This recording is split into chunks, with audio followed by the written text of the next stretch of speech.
I'm delighted to introduce you to the next speaker, our Global Head of Financial Markets Research, Jan Lambregts. Jan, maybe you can comment on it? The floor is yours. Thanks, Arjan, for the kind introduction. First off, ladies and gentlemen, it's a delight to be back here. I love being re-invited here. And for the 5th consecutive year, we've had a great dialogue. I may have gotten a little bit more optimistic over the years as well. I have to warn you, I was told by our communications department that they have Americanized my presentation. Now, I hope that just means they changed the S's into Z's, but if it is more optimistic, you know they did that as well. What I want to talk with you about today is life in the new normal. And it's a term you're hearing all over the globe. I have the great privilege of visiting our clients all over the globe, and they all talk about it. Whether it's in New Zealand, in Chile and Brazil, where I was last week, or in Asia, where I was 2 months ago, they all talk about it. They definitely talk about it in Europe. Now, they all mean something slightly different with it. But there's one common theme. No one's enthusiastic about the new normal. And in fact, when the IMF had a meeting recently, Christine Lagarde, the head of the IMF, called it the new mediocre. So I'm going to try and tell you a little bit about why we think it is that people are not enthusiastic about the new normal. And then link that up for you with our actual financial markets outlook for 2015. And I love the answers to the questions you gave, and I'll try and link up with that as well, because I saw you're basically also holding on to a bit of cash and buying stocks back. I'm not surprised. I'm seeing you're worried about consumer demand. That links up with this. And I do have a view on the Fed as well, so I'm happy to share that with you too. Let's get started. This is, in our mind, the key question out there. We have a global recovery, and yet no one's excited. I think everyone here agrees it's better than 2008, 2009, but few people are really excited. And this is definitely true in Europe or in the emerging markets at the moment. So why is that? Why is the global recovery so disappointing? In our mind, a lot of that has to do with rising income inequality. So we've developed a framework which we call asset-rich, income-poor. I would like to run you briefly through that framework. Now, I have to give you a health warning. Frameworks help you understand the world. It's like a shoebox you put things into. But it can also give you tunnel vision, of course. So it doesn't explain everything.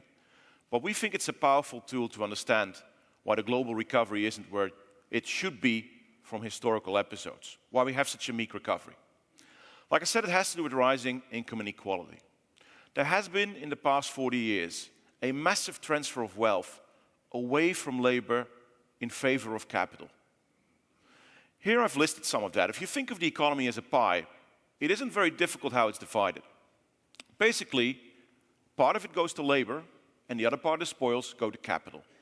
There is no good economic theory how you should do this, but we can definitely say over the past 40 years there's been a massive shift. Actual fact, 6.3 percentage point shift away from what labor receives towards what capital receives. And to put some figure on that, that's $3 trillion in purchasing money, moving from labor towards capital. But we don't really have to get that difficult. In a moment, I'll show you how wages have been developing. One question you may have, though, is what brought this massive shift of wealth, of negotiating power, if you may, about? And the answer is not terribly complicated. If you think of standard economics, the factor that is abundant, of course, gets paid less, whereas the factor that's relatively scarce gets paid better. So in this chart, in the orange line, you see the ratio of capital versus labor. When it moves up, it means there's relatively a lot of capital per unit of labor. When it moves down, it means relatively labor is abundant.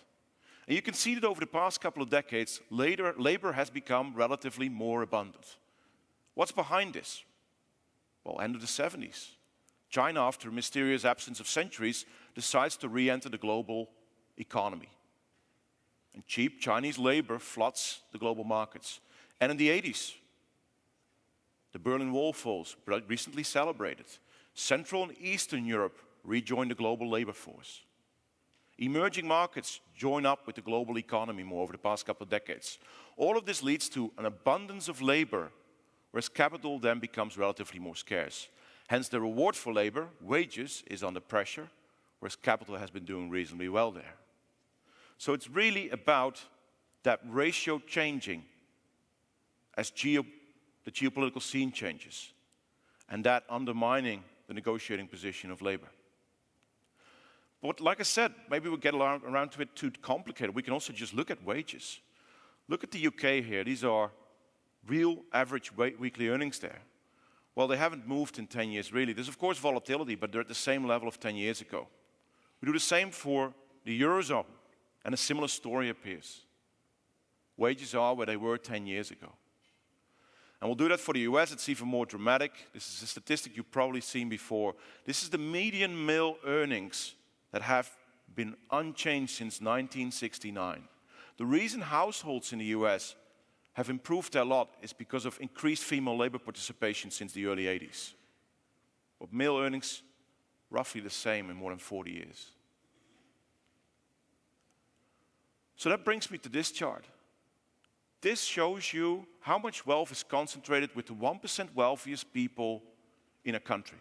And I've listed quite a few countries. And you can see here that that has been rising. Whereas 20 years ago it was 5 to 10%, in many countries it is now 15 to 20% of all wealth being concentrated in the hands of the 1% wealthiest people. Now you're getting awfully quiet out there, so you're probably a little bit worried. You're thinking we're barely into this program, and he would probably have to listen another 50 minutes to a European socialist. I have no political angle. But the 1%, of course, and there is no Occupy Plaza movement today here, but you can see here that the data actually backs up some of this concern. And I'll try and show you why this is relevant to you. And I have no political agenda. Whether you want to solve this on the left-hand side by increasing the minimum wage, or on the right-hand side by cutting taxes, that's not the issue. The issue is, if you agree with the problem, then something will ultimately have to be done about this. Now let's look at the other side of the coin. I've talked about the 80% of our global population that depends on wage growth to get ahead. People who have no meaningful assets. They may have a house, but that's about it. They don't have a second or a third home. They don't have significant land or equity holdings. That's 80 to 90% of the world population. That's how they get by. Here's the other 10%, 15%. They do have assets, and they've been doing very well. Equity prices over the past 40 years have moved up rapidly. In actual fact, even if you were hit hard during the financial crisis, you've made all of that back because the central banks have subsidized you to take risk. It's no coincidence, I think, that for next year, quite a few of you said that you will look to retain cash, even though your cash holdings are pretty high across industries, or looking to buy back stock, because central banks are stacking the game. They're subsidizing you to take risk. Rather than investing in risky new technologies and innovation, it is better to play the stock market in some of these cases. There's no criticism towards you. But we have to understand that the central bank sets the incentives for behavior that long-term isn't good for our societies, because we should have more of these productive investments come through. A similar picture emerges if you look at house prices. So here you got it sort of coming together. 80 to 90% of the consumers depend only on wage growth to get ahead. There has been no real wage growth, hence consumption isn't moving. Remember, that also came back in the questions. You're worried about consumption. Well, you should be, because there is very limited wage growth globally. And I was actually delighted to see this morning in the payrolls figures that Haiyan referred to, that there has been a little bit of hourly wage growth now. It's all early spring. Hope spring's eternal in this case. Well, let's hope we'll see more of that, because we need that to have demand for your products out there. So let's get to why this is relevant. There's a couple of reasons why it's relevant. On a slightly alarmist tone, Karl Marx in the background, if an increasing share of our population is not sharing in the spoils of growth, there may be more political unrest going forward. I think it's an illusion to think they'll all sit back and not do anything. So it eats at the fabric of our very society. And if you want, and I say maybe I suffer from tunnel vision, that's the problem of frameworks, but think recently of the referendum in Scotland. In my opinion, that had at least something to do with our asset-rich, income-poor framework. The average Scotsman would be sitting there being income-poor, relying on income but hasn't moved for 10 years. And he's looking at London, where they're all asset rich, and he thinks they're not getting their fair share of the spoils. And hence, there is political instability coming through there. But we don't have to overcomplicate matters. We can just look at what consumer demand's like. Here I've listed retail sales in the orange line and revolving consumer credit in the blue line. Because one question you could, of course, bring to the table is, but Jan, if this has been going on for 40 years, why wasn't I aware the first 30 years of it? Well, because for 30 years, consumers which weren't getting real wage earnings really, made up for it by borrowing. They were quite happy to borrow. They had to borrow because house prices were rising. If you wanted a house, you had to borrow. But they were also confident about the future. That has changed, though. Consumer credit collapsed during the crisis. And it just hasn't come back in the same style because consumers have wisened up on this one. They're not so confident about the future. They're not so confident about the labor market. And as a result, retail sales have resumed their uptrend, but at a lower path now. So there's permanent damage here. So let's step away from theoretic economics for a moment, and I'll give you an anecdote, and it also shows how long this has already been going on. It's an American anecdote. And apparently it really happened. It's in the 50s. Walter Reuther is the head of the United Auto Workers Union. He goes and visits, at the invitation of Henry Ford II, a brand new factory that Ford built in Detroit. You can imagine these two men are not great friends. They sit across the table of each other. They do the negotiations. There's no love-lust between them. So Walter Reuther is a little bit suspicious about this nice invite. And he should be. Henry Ford II tours him around and he shows him the factory, and there's all these great new machines, robots, the early versions thereof. And he says with a smirk to Walter Reuther, he says, Walter, you try and collect your union dues from these guys. And Walter quips, funny that, I was wondering how they were going to buy your cars. That's the problem here. So if no one, or at least 80 or 90% have no wage growth, there is going to be a problem with consumer demand. Now you may think, that's all right, Jan, we have the central bank after all to save us. Well, central banks have been making things worse. A little bit of a caricature here, but it is the feeling I'm strongly getting. When Janet Yellen talks about house price inflation, when she talks about equity inflation, she smiles. Well, when wage inflation comes up, she looks decidedly less happy. The Fed's policy, ladies and gentlemen, has been, after they run out of conventional tools, interest rates, the policy has switched to trying to create asset bubbles and hoping that some of that will trickle down into the broader economy. But it isn't trickling down in the broader economy, and what we now have is a recovery for a very narrow base of our society, the 10 to 20% that are asset rich. The consumers, the broad base that depends on income to get ahead, is not on board. And the risk is that once interest rates are being hiked, once that happens, 1 or 2 years down the road, the asset bubbles pop and you're left with no consumer recovery and no asset bubbles recovery. And then central banks will just do what they do best, which is if something fails, they'll do more of it. You've heard the proverb, of course, when all you have is a hammer, everything looks like a nail. And you may think, well, Jan, you're being characteristically cynical. What do you base this on? Well, just go look at the Bank of Japan. They've been doing this for years. Central banks have run out of options, so they'll do more of it if it fails. And the Fed has done 3 quantitative easing programs on that note. So this is the problem, a very narrow-based, fragile recovery. Let's look a little bit closer at the Fed. We had a question about it after all. I was delighted to see the majority of you are in our camp on this one, 41% I believe, looking at a rate hike by the 4th quarter of 2015. There was a study from the San Francisco Fed saying that the market was consistently underestimating the optimism of the Fed. I thought that was a very interesting study because, as I remember it over the past couple of years, it's been the Fed that was uncharacteristically optimistic about the economy and had to keep postponing action. So forgive the market for being a little bit cynical here. What do we expect? A little bit melodramatic. She's got the whole world in her hands. This is how I've summarized Fed policy over the past couple of years. So you have Mr. Greenspan who said the bubbles are worth the hangover. We have Bernanke who said that bubbles are the de facto Fed policy. We're targeting the S&P 500. He said it literally. Absolute madness. That's what they're doing. And Yellen says, well, bubbles may be bad, but it didn't happen under my watch. Not my responsibility there. So the Fed's still quite keen, ladies and gentlemen, to spike the punch. They still have a massive balance sheet. And it's quite unclear what they'll do when some of that paper rolls off. They might just roll it back into new paper if the economy isn't that strong. But why would you believe my word for it when Mr. Bernanke spreads his wisdom as well?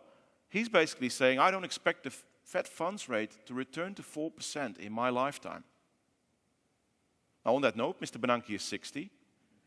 He has asymmetrical information about his own health, obviously, but I'm assuming he's in good health. So he's saying the next 20 years or so, no rate hikes. Or no rate hikes up to 4%. 4% is relevant, it's the neutral rate. It's where you would expect to be a few years after recovery, to be honest. And I tend to agree with him. Because I think by the time the Fed funds rate, they'll start hiking in the fourth quarter of next year, a little bit late. They want to check every box and be double sure. But when we're down 1-2 years down the road, 2.5%, 3%, it already starts to hurt those asset bubbles. And then it will all start again. That's the risk. Little word about Europe. So in Europe, it was all about the financial crisis, and I talked with you about it a few years ago, and I'm delighted I don't have to spend much time on it, and I think you're delighted as well. So the tragedy on that front has been averted, but in typical European style, you can see here how, for example, risk premia have moved out of the market, Spanish spreads over Germany have been falling, volatility has fallen, it's all great. But in typical European fashion, one problem has quickly been replaced by another. We don't have to spend too much time on it. The problem in Europe is like riding a bike slowly. That's how low growth works. The system is now such, demographically, capital-wise, investment-wise, productivity-wise, that Europe has a trend growth of only 1%. That means every time there's a little bit of headwinds, remember, riding the bike slowly, you fall off the bike. So there's trouble in the Ukraine. Okay, that's not great. But immediately, talk of a recession in Europe starts. Because Europe cannot have a negative impact of a 0.5 percentage point or a 1 percentage point. It cannot even make a single policy mistake or you're back in recession. And that's where all the triple dipping talk comes from. Business conference here and industrial conference, dipping, because there is no buffer. In our own little proprietary model, we have recession probability at 20%. So our base case scenario is not for a recession, but it is for low growth in Europe going forward, 1.5% max in the upcoming years. So again, you have no buffer for error. If anything happens on the geopolitical front, you're in trouble. Inflation is an issue, particularly an issue because oil prices have been falling so rapidly that deflation is now a real prospect in the Eurozone. And that may mean that the ECB will, of course, have to start printing money and buying bonds. And Mr. Draghi, the head of the ECB, has been exactly setting the stage for that. It is, the lower oil price, a boon, of course, for low-income households. So some of that problem with income inequality maybe the best thing that ever happened there was that big drop in oil. That may really help here in terms of giving all those low-income households a boost. But if deflation is where people are worried in Europe, inflation expectations are starting to reflect that. Survey of professional forecasters, the consensus forecast, and also market-based measures like your inflation swaps are starting to show that that is falling as well. Inflation expectations falling means the ECB is worried that deflation becomes entrenched. Japanese situations. And that brings me to the most complicated chart in the presentation. This is the balance sheet of the ECB. Now, Mr. Draghi has said that he wants to go back to the size of the balance sheet it was in 2012, 3 trillion euros. 3 trillion. And to do so, the ECB is buying just everything under the sun. Covered bonds, asset-backed paper. They're trying to push as much liquidity into banks as they can and then give the banks a negative deposit rate for it, so the uptake is limited. But if they do all that, this is the state of play in February of next year. The ECB will be short about 1 trillion euros to achieve their target. Because there isn't enough covered bonds, there aren't enough asset-backed securities, there aren't enough corporate bonds to buy. So they're inevitably setting the stage to start buying the government bond market, which is 9 trillion in the Eurozone. So there they actually can achieve that. And then truly, just about everything in Europe becomes an administered price, like it happens in Japan. Can't spend too much time on it for this speech, but it's really, really worrisome. But they're going to do it. Mr. Draghi is setting the stage for it. And that's relevant for market implications, my last bit here. Because this is the big driver of most markets out there. This is the global bank balance sheet of the 4 major banks. And maybe I should have included the people banks of China, which have also cut interest rates recently. They still had a little bit left. But here you see it. So, of course, we're focused on the Fed. It's a major player. And they're tapered, and their balance sheet will be a little bit stable, maybe even shrink a little bit. But the ECB and the Bank of Japan are throwing the kitchen sink at it. The ECB is going to buy sovereign bonds starting March next year, we think. The Bank of Japan recently threw the kitchen sink at it and doubled down. So liquidity globally is rising, and this is our forecast of that in 2015 and 2016. Why is that relevant? Well, this means that equity markets are going to go up probably. Yesterday in the leadership forum, Rajiv actually mentioned how can it be that when companies are growing like this and profits are growing like that, equities are expected to grow like this. Lots of money chasing limited assets. It's global markets. Liquidity from Europe and Japan and other places will come wash onto your shores. And they'll boost your equity markets, and the great thing is, with the dollar set to strengthen, the returns for foreigners will be great. It means interest rates are going to stay low. Because quite frankly, yes, sure, 10-year yields, 226, 228 at the moment. They could rise to 280, but when they rise to 280, money will start pouring in from Europe, thinking the US is a great safe haven. Apparently, especially if some of the geopolitical risks materialize, all the money will come to the US and search for a safe haven. 2.8 or 2.3% these days is considered a great yield. That's how the world's changed. So your interest rates can't rise a lot. They'll stay pretty low. And it means there are a lot of hot money chasing various markets, that some of that may trickle back into some of the commodities market, for example. I know weather has been the big dominant factor. I completely agree with your votes there. But this is another factor as well, and it could come back. Finally, on the US dollar. The US dollar had a great year. And US policymakers have a hands-off approach on this. But I think they've also let it happen because the shale gas revolution has given the US the productivity gains to absorb some of this. Whereas the rest of the world is locked in a currency war. For example, the ECB and the Bank of Japan's policy, they're not really thinking that all that balance sheet expansion will happen to really impact the real economy. They're hoping it will weaken their currency and hence, through that channel, the only one that's left over, help the real economy. We expect that euro-dollar will fall to 120 by year end. Now the way this is going, and I was actually cracking a joke to Lex, but it was only half a joke, Lex, I'm afraid. It is more of a confession.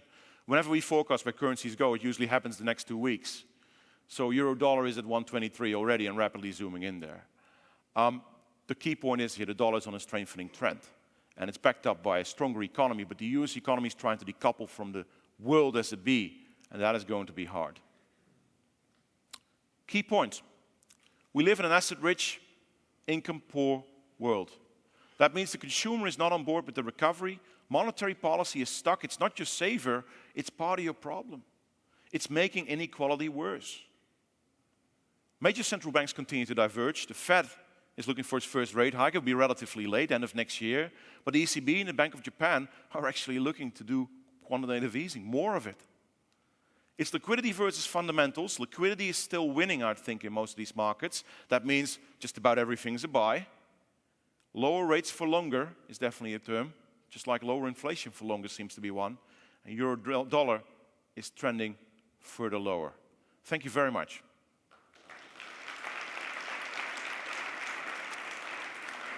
Thanks, Jan, for this compelling outlook for next year. And before we open up the room for questions, and no doubt you will have some, I have a question for you.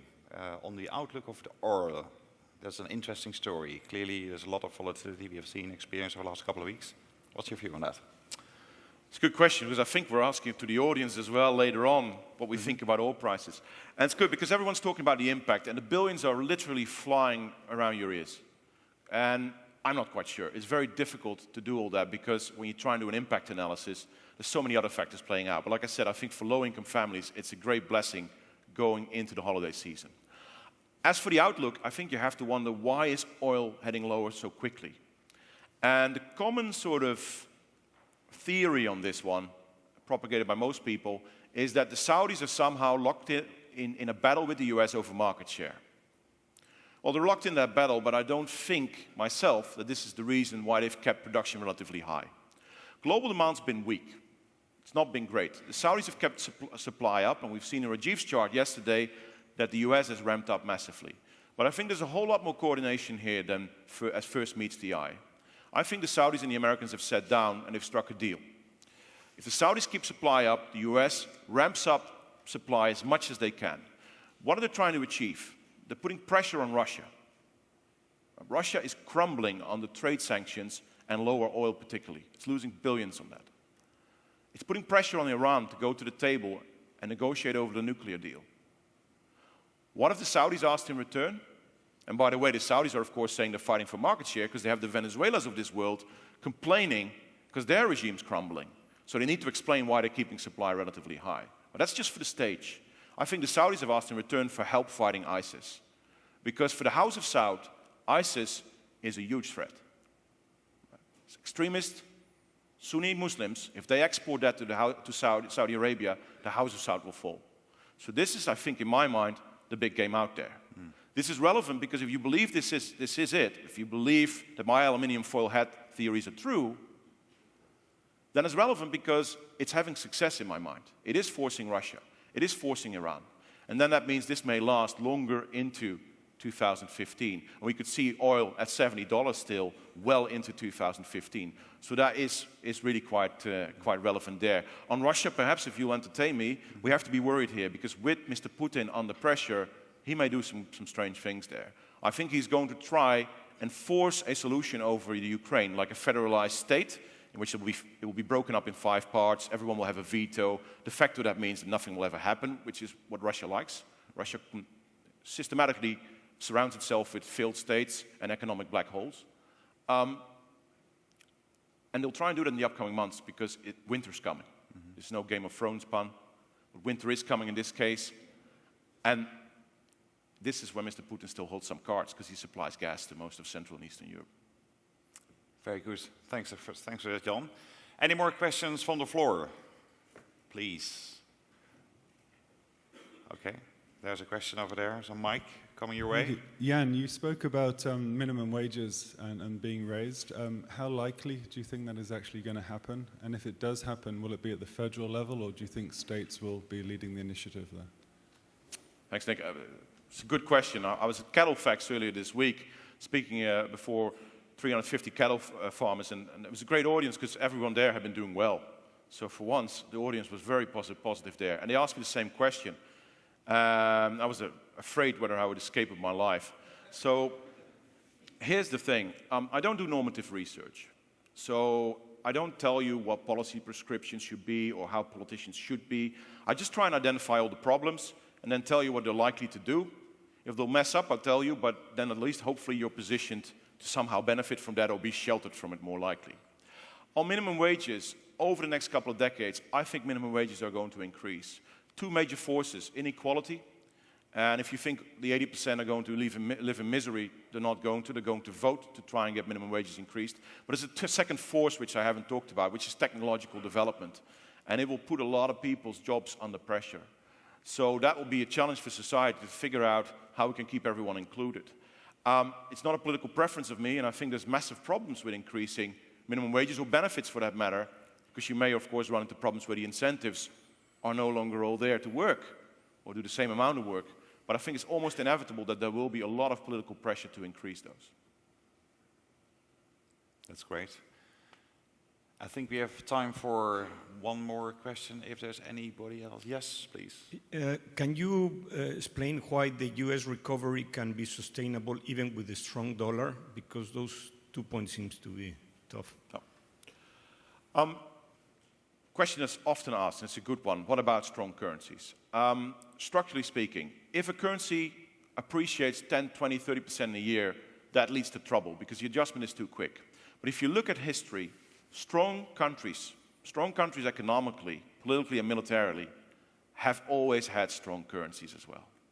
So the Italian model of constantly depreciating the lira doesn't work. It's a sign of weakness. If you look at countries with strong currencies, they have strong companies. Because these companies, they weather the storm. They learn how to work it out in an environment like that. So a strong currency is not a problem. It is, economically speaking, a blessing. And again, I hope I do leave this room alive. The issue with it is how quickly does it go? And the dollar has moved very quickly this year. And I think the first sort of pushback from policymakers is also coming through. And we know they have a hands-off approach here. They consider a weak dollar as like a warm winter. If it happens to you, it's great, but you can't really control it. I don't think it's a problem right now. It's a reflection of the strength of the US economy. But this is one reason why our forecast for next year is 120 and not 110. It has to get more gradual now. Thank you. Okay, thank you, Jan. You will be here around very much. for if there's more questions during the break. Thank you again.